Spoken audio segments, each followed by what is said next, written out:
आज 12वीं बरसी 26/11/2008 मुंबई आतंकी हमले पर मैं उसमें जितने भी मेरे सुरक्षाकर्मी जो मेरे साथी रहे शहीद हुए उन्हें श्रद्धा सुमन अर्पित करता हूं और जो निर्दोष लोग मारे गए सुरक्षा कर्मियों सहित 166 उन सब की आत्माओं को मैं नमन करता हूं और उनसे मैं क्षमा चाहता हूं कि हम आपको बचाए नहीं पाए। हालांकि हमारे प्रयास बहुत बड़े थे, लेकिन मैं पुनः यही कहूँगा कि मैं एक सैनिक या हमारे जितने भी सैनिक थे आपके लिए हमने बहुत प्रयास किए, लेकिन हम आपको नहीं बचा पाए। मैं परमपिता परमात्मा से आपकी आत्म शांति की प्रार्थना करता हूँ। मैं समझता हूँ और हिंदुस्तान का जो सबसे बड़ा संगठन है जिसमें हिंदुस्तान की आत्मा बसती है वो भारतीय सेना, और उसका प्रत्येक सैनिक अपने कर्तव्य के आगे ना तो किसी डर को कुछ समझता है और ना कोई अपना या पराया समझता है। उसके लिए सर्वोपरि है तो राष्ट्र, राष्ट्र हित सर्वोपरि, राष्ट्र प्रथम और अपना कर्तव्य प्रथम। इस राष्ट्र का प्रत्येक नागरिक हिंदुस्तान की सीमाओं पर खड़े हुए सैनिक के लिए उसकी प्राथमिकता है। उसको किस तरह से बचाना है वो उसका कर्तव्य है और उसकी नजर में और उसका लक्ष्य वही रहता है।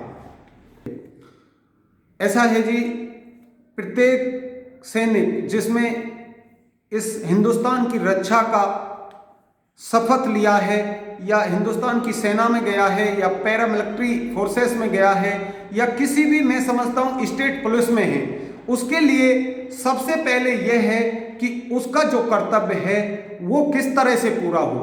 और रही बात निकलने की ना निकलने की, तो वो जब भी किसी ऑपरेशन में या इस तरह की किसी चीज में शामिल होता है तो उसका सब कुछ बगल में रह जाता है, सब कुछ पीछे रह जाता है, सब कुछ छोड़ के वो ये चाहता है कि मेरा जो कर्तव्य है वो किस तरह से मैं निभा पाऊंगा, मेरी उसमें जान जाएगी, मैं बच पाऊंगा, मैं निकल पाऊंगा, ये मैं समझता हूं कोई मायने नहीं रखता है। जब हमें सूचना मिली दिल्ली में तो ये 26 तारीख को शाम को 8:30-9 बजे लगभग शुरू हो चुका था। 10 आतंकवादी एंटर हो चुके थे मुंबई में, जिनमें से 9 तो मारे जा चुके थे। हमारे द्वारा, हमारी एनएसजी टीम के द्वारा और जितने भी वहाँ पे अन्य सुरक्षा कर्मी या अन्य सिक्योरिटी एजेंसी थी, मैं आपको ये कहना चाहूँगा कि उस समय उनमें से जो एक आतंकवादी पकड़ा गया था, तुकाराम जी ने 18 गोली, जो मुंबई पुलिस के जाबाज योद्धा थे, उन्होंने 18 गोली खाई। और मेरे पास में वो शब्द नहीं है कि हिंद का जो सैनिक है वो किसी भी सुरक्षा से संबंधित हो, कोई भी उसका बैकग्राउंड रहा हो, उसके लिए ये देश कितना मायने रखता है। और वहाँ पर पाकिस्तान का जो, मैं समझता हूँ, या आतंकवादियों का जो मकसद था वो बहुत ही गलत था। निर्दोष लोगों को मारना, और वो बेचारे कहाँ कहाँ अंतर्राष्ट्रीय हमारे मेहमान भी थे। होटल ताज में तो, जहाँ पर मैं एम्प्लॉय था, जहाँ पर हमें ड्यूटी मिली थी, वहाँ पर तो बहुत सारे ऐसी सेलिब्रिटी भी थी और बहुत सारे ऐसे निर्दोष लोग थे। कोई किसी कारण से आया था, और मैं तो यहाँ तक कहूँगा कि ऐसे हमलों में या इस तरह की दुर्घटनाओं में या ऐसे मकसदों से कुछ हासिल होने वाला नहीं है। ये हिंद है, ये अखंड भारत है, ये विश्व गुरु भारत है, यहाँ पर किसी की चलने वाली नहीं है। हाँ, एक बात मैं जरूर कहूँगा कि घर का भेदी लंका नहीं ढाना चाहिए।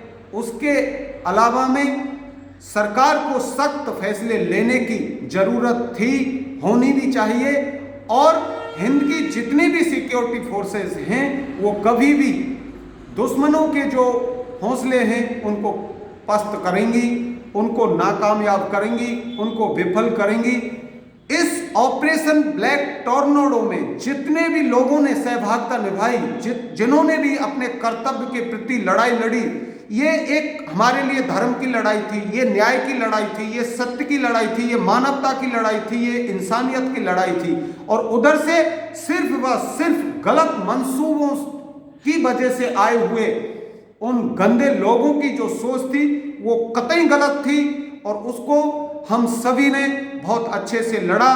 और इस पूरे 60 घंटे में जो कृत्य उन्होंने किया उसका हमने जैसा भी हमारा प्रयास हो सका अच्छे से जवाब देने की कोशिश की। और मैं तो ये भी कहूँगा कि उस ऑपरेशन के बाद में तो हिंदुस्तान की सिक्योरिटी एजेंसियों ने और गवर्नमेंटों ने बहुत कुछ सीखा है। उसके बाद में तो यहाँ पर तुरंत फैसले लेने की भी एक प्रकार से कामयाबी जैसी मैं समझता हूँ। जी, आप बोलो कि आपके। मैं तो यही कहूँगा और स्पेशली युवाओं को यही कहूँगा कि हम सभी का समर्पण, हम सभी को इस राष्ट्र के लिए न्यौछावर और बलिदान होने की समझ और सोच होनी चाहिए। और मैं तो अक्सर ये कहता भी रहता हूँ कि मेरी दिल मेरी धड़कनों में धड़कता रहे मेरे देश, तुझको सलाम है मेरा, जीऊं तो मेरी जुबा पर नाम हो तेरा, और मरूं तो तिरंगा कफन हो मेरा। जय हिंद, जय भारत, वंदे मातरम, इंकलाब जिंदाबाद। और हिंदुस्तान का प्रत्येक सैनिक ये सोच भी रखता है कि मैं जब जाऊं इस दुनिया से तो इस राष्ट्र के लिए बलिदान हो जाऊं, क्योंकि ये भारत भूमि मेरे लिए सर्वोपरि है। जय हिंद, जय भारत, वंदे मातरम।